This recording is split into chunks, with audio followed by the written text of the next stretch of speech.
Que se passerait-il si la femme engagée pour frotter les sols finissait par sauver la vie du fils silencieux d'un millionnaire? Quand Camila Nogueira, une jeune femme de ménage des périphéries de Sao Paulo, entendit un cri désespéré résonner dans le manoir de son patron, elle n'avait aucune idée que son passé referait surface, ni que la chanson qu'elle chantait autrefois à son frère mourant calmerait un enfant qu'aucun médecin n'avait réussi à atteindre. Mais ce moment allait tout changer. L'amour, la classe sociale, le pouvoir, et un combat pour un petit garçon qui ne pouvait pas parler mais qui disait plus avec son silence que n'importe qui d'autre.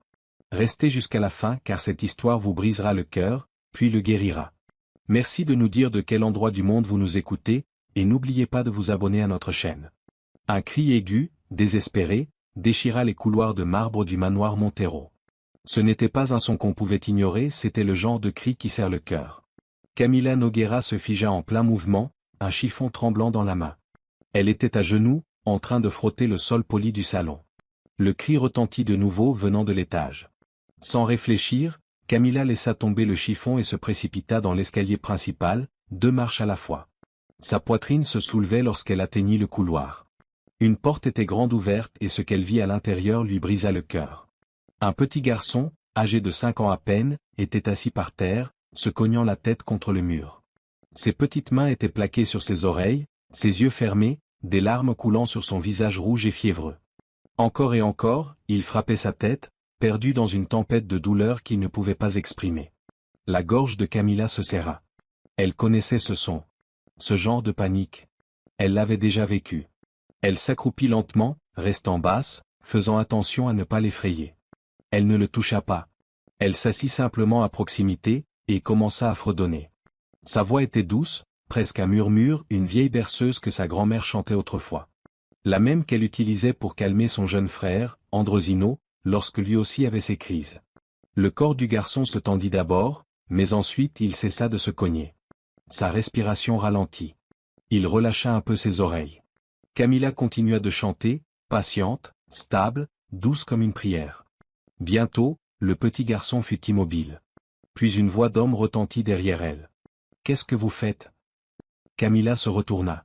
Debout dans l'embrasure de la porte se tenait Raphaël Montero, grand, la trentaine avancée, la chemise ouverte au col, la cravate desserrée, les cheveux en bataille. Il avait l'air complètement stupéfait. En 5 ans, personne n'avait réussi à calmer son fils aussi vite. « Qui êtes-vous » demanda-t-il doucement, l'incrédulité se transformant en curiosité. « Camila Nogueira, monsieur, dit-elle en se levant. J'ai commencé aujourd'hui. Je suis la nouvelle femme de ménage. » Raphaël cligna des yeux, encore en train de comprendre. « Comment avez-vous fait ça ?»« J'ai juste chanté, » répondit-elle. « Mon frère avait des cris similaires. J'ai appris avec lui. » Raphaël regarda son fils, le petit Thomas, ou Tommy comme l'appelait la nounou, désormais assis calmement sur le sol, serrant son éléphant en peluche. Il avala difficilement. « Merci, » dit-il doucement. « Vous pouvez retourner à votre travail. » Camila hocha la tête, les jambes tremblantes alors qu'elle redescendait les escaliers. Elle reprit son chiffon, mais ses mains tremblaient. Qu'est-ce qui venait de se passer? Camila vivait à Cidade Tiradentes, l'un des quartiers les plus pauvres de Sao Paulo, avec sa mère, Dona Cecilia, atteinte d'un cancer. Le traitement coûtait cher. Camila nettoyait des maisons depuis l'âge de 18 ans.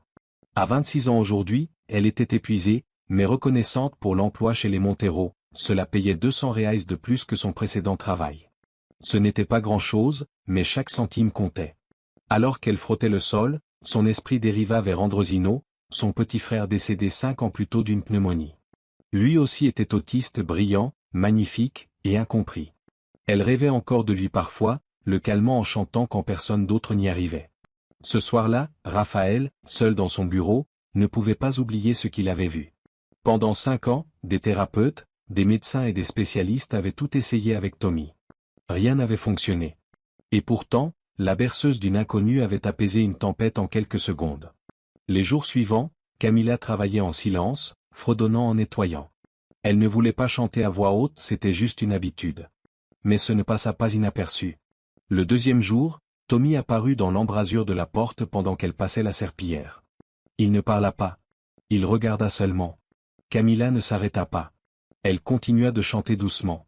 Après quelques minutes, Tommy s'approcha, s'assit en tailleur à quelques mètres d'elle. Son corps se balançait légèrement au rythme de la mélodie. Le troisième jour, il commença à aider, alignant des livres de couleur pendant qu'elle rangeait les étagères. Quand il associa le jaune avec le jaune, Camilla sourit. « C'est parfait, Tommy. » Il ne répondit pas, mais quelque chose dans ses yeux scintilla une connexion. À l'étage, Raphaël observait en silence, la poitrine serrée. Il avait oublié à quoi ressemblait une joie tranquille dans cette maison. Une semaine plus tard, la mère de Raphaël, Lucia Montero, arriva pour le dîner. Élégante, froide et impeccablement habillée, elle entra dans le salon juste au moment où Camilla et Tommy construisaient une tour de blocs sur le tapis. Son visage se crispa de dégoût. « Qui est cette fille ?» Raphaël se leva. « C'est Camilla, mère. La nouvelle femme de ménage. » Le ton de Lucia trancha comme du verre. « Femme de ménage ? Alors pourquoi joue-t-elle avec ton fils ?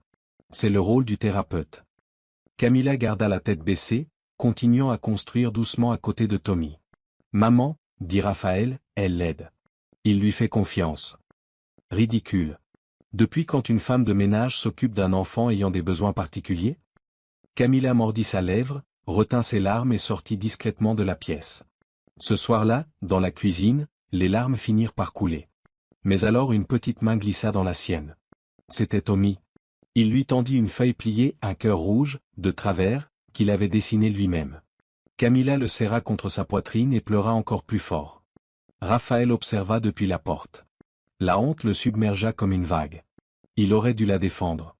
Mais il ne l'avait pas fait.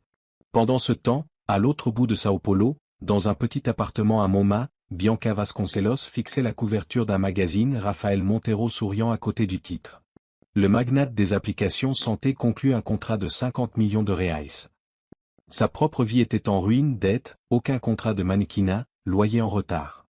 Puis, comme une étincelle de cruauté, une idée jaillit. Elle prit son téléphone.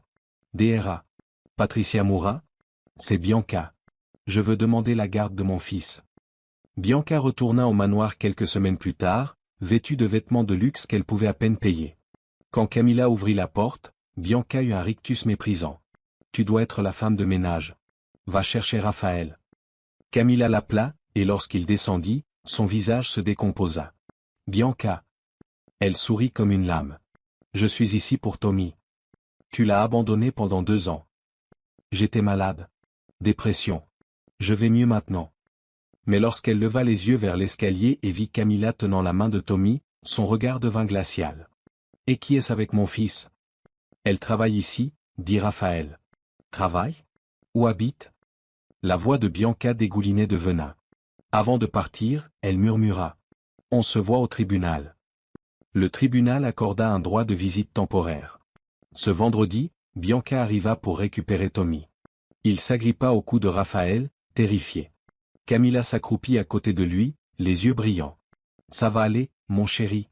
Tu reviendras bientôt. » Mais sa voix se brisa. Elle n'y croyait même pas elle-même. Ce soir-là, Tommy était assis seul dans l'appartement de Bianca. L'air sentait le parfum bon marché et le vin. Quand il ne put manger la nourriture forte en odeur, Bianca claqua. « Mange ou reste affamé. » Des heures plus tard, il commença à pleurer ce même cri profond et déchirant du premier jour. Bianca, agacée, l'enferma dans sa chambre. Il hurla jusqu'à perdre sa voix. Le dimanche soir, Raphaël ouvrit la porte pour retrouver son fils sale, tremblant, avec des bleus sur les bras. « Qu'est-ce que tu lui as fait ?» rugit-il. Bianca leva les yeux au ciel. « Il a fait des crises. Pas ma faute. »« Pars !» cracha Raphaël. « Maintenant. » Quand Tommy vit Camilla, il éclata en sanglots courant dans ses bras, tremblant. Elle le tint sous l'eau chaude du bain, fredonnant cette même berceuse jusqu'à ce qu'il s'endorme enfin. Raphaël observait depuis l'embrasure de la porte, les larmes aux yeux. Quelques jours plus tard, le pédiatre avertit. Il est traumatisé. Plus de visites. Mais Bianca n'avait pas fini. Elle demanda la garde complète, accusant Raphaël de négligence, affirmant qu'il laissait une « femme de ménage non qualifiée » s'occuper d'un enfant ayant des besoins particuliers. Les travailleurs sociaux vinrent. Ils inspectèrent tout. Leur rapport, Camilla n'avait pas de diplôme, mais elle aimait clairement l'enfant. Cependant, ils lui interdirent de s'occuper directement de lui. Camilla était anéantie. Elle ne pouvait plus que nettoyer, pas chanter, pas consoler, pas le tenir. Tommy régressa de nouveau. Le tribunal ordonna une autre visite. Quand Raphaël l'annonça à Tommy, l'enfant hurla laissant sortir pour la première fois de sa vie des mots. Non, non, pas y aller. Tout le monde se figea. Des larmes inondèrent les yeux de Raphaël. C'était la première tentative de parole de son fils, né de la peur pure. Ce soir-là, Raphaël fit un appel. Roré Faria? J'ai besoin que tu surveilles mon ex-femme. Obtiens une preuve de ce qui se passe pendant ses visites. Le week-end suivant, Roré suivit Bianca. Il prit des photos, Tommy laissé seul avec une tablette pendant que Bianca sortait faire la fête. Le lendemain, elle prit des selfies souriant avec des jouets loués puis les rendit pour récupérer de l'argent. Il enregistra même ses paroles. Une fois que j'aurai la garde, je le mettrai dans une clinique et je serai libre. Les mains de Raphaël tremblaient en écoutant cela. Bianca tenta une dernière manœuvre, appelant Raphaël. J'abandonnerai l'affaire, pour 50 000 reais par mois. C'est du chantage, dit-il. Non, chérie. C'est une affaire. Tu paies, je disparais. Il raccrocha. Plus tard, il confia tout à Camilla. Elle était terrifiée mais déterminée. Nous allons l'affronter. Et il réalisa qu'il ne pouvait pas faire cela sans elle. Le procès pour la garde se tint au forum João Mendes. Bianca entra comme une star de cinéma. Camilla suivit silencieusement, les mains tremblantes. L'avocate de Bianca, Dra. Patricia Moura, joua son rôle. Ma cliente a souffert d'une dépression postpartum. Elle est rétablie. Elle mérite son fils. Le père, cependant, a laissé l'enfant sous la garde d'une femme de ménage non formée. Puis vint la défense. Docteur Alvaro Merel se leva, droit. Elle a abandonné son enfant pendant 2 ans. Elle est revenue lorsque le père est devenu riche. Et nous avons la preuve que ses intentions ne sont pas maternelles, mais financières. Les témoins suivirent la nounou, le pédiatre, le thérapeute. Tous parlèrent d'une vérité, Tommy avait fleuri sous les soins de Camilla. Puis ce fut le tour de Camilla. Sous serment, elle décrivit la première nuit où elle avait rencontré Tommy, la panique, le chant, l'apaisement. Quand on lui demanda ce qu'elle voulait, elle répondit doucement. Je veux juste qu'il soit en sécurité. C'est tout. L'avocate de Bianca bondit. Comme c'est pratique, ricana-t-elle. Une femme de ménage avec une mère mourante, aidée par son patron riche. Êtes-vous certaine de ne pas vouloir simplement vous marier dans la richesse? Camilla trembla mais regarda droit le juge. Je ne veux pas d'argent. Je ne veux pas de gloire. Je veux juste que ce petit garçon ne soit plus jamais blessé. La salle devint silencieuse. Puis vint la preuve finale, les photos, l'audio, les enregistrements. Quand Bianca entendit sa propre voix disant qu'elle enverrait Tommy dans une clinique, son visage devint livide. Enfin, la psychologue fit entrer Tommy. Le garçon se figea à la vue de sa mère, et courut directement dans les bras de Camilla. Mi, chuchota-t-il. Les yeux du juge s'adoucirent. La juge Teresa Albuquerque parla lentement, sa voix portant dans toute la salle. La mère a abandonné l'enfant et a causé un traumatisme avéré. La garde reste au père. Tous les droits de visite sont suspendus. Elle marqua une pause. Affaire classée. Bianca explosa. Vous êtes tous corrompus. Elle m'a volé mon fils. La sécurité l'emmena dehors alors qu'elle criait. Raphaël se tourna vers Camilla. Nous avons réussi, murmura-t-il. Ils se serrèrent dans les bras, tremblant de soulagement. Les mois passèrent. Tommy dormait de nouveau paisiblement, prononçait plus de mots, et souriait librement. Raphaël promut Camilla officiellement au rôle de gardienne d'enfant, avec un bon salaire. Il prit en charge les factures de l'hôpital de Donna Cecilia, la plaçant dans une suite privée à l'hôpital São Luís. Quand Cecilia le rencontra, elle sourit avec sagesse. « Tu aimes ma fille, dit-elle. » Et elle avait raison. Raphaël demanda Camilla en mariage quelques mois plus tard, dans le jardin, sous les lumières douces de São Paulo. Camilla hésita, inquiète des commérages, de sa famille. « Les gens vont parler, murmura-t-elle. « Qu'ils parlent, répondit-il. Le bonheur est plus fort. » Ils se marièrent dans une petite cérémonie dans le jardin du manoir. Même Lucia, la mère de Raphaël, vint raide au début, puis pleurant discrètement en voyant son fils vraiment heureux pour la première fois depuis des années. 2 ans plus tard, Camilla donna naissance à une petite fille, Elena Montero. Tommy l'adorait. Mana, disait-il fièrement. Camilla termina son diplôme de pédagogie et commença à travailler à mi-temps dans une école spécialisée. Raphaël réduisit ses activités dans la tech pour passer plus de temps à la maison. Chaque nuit, Camilla chantait la même berceuse, celle qui avait tout déclenché. Tommy, maintenant âgé de 9 ans, murmurait. « Je t'aime, Mi. » Et Camilla souriait. « Nous t'aimons aussi, mon chéri. » Parce que dans la maison Montero, l'amour avait enfin remplacé le silence. Et cela, avant tout, était le véritable miracle. Après tout ce qu'ils ont traversé, pensez-vous que Camilla a eu raison de défendre Tommy, même lorsque tout le monde la regardait de haut? Et dites-nous que croyez-vous qui compte le plus à la fin, l'argent, ou l'amour? Merci de nous le partager dans les commentaires, et merci d'avoir suivi Voices of Hope.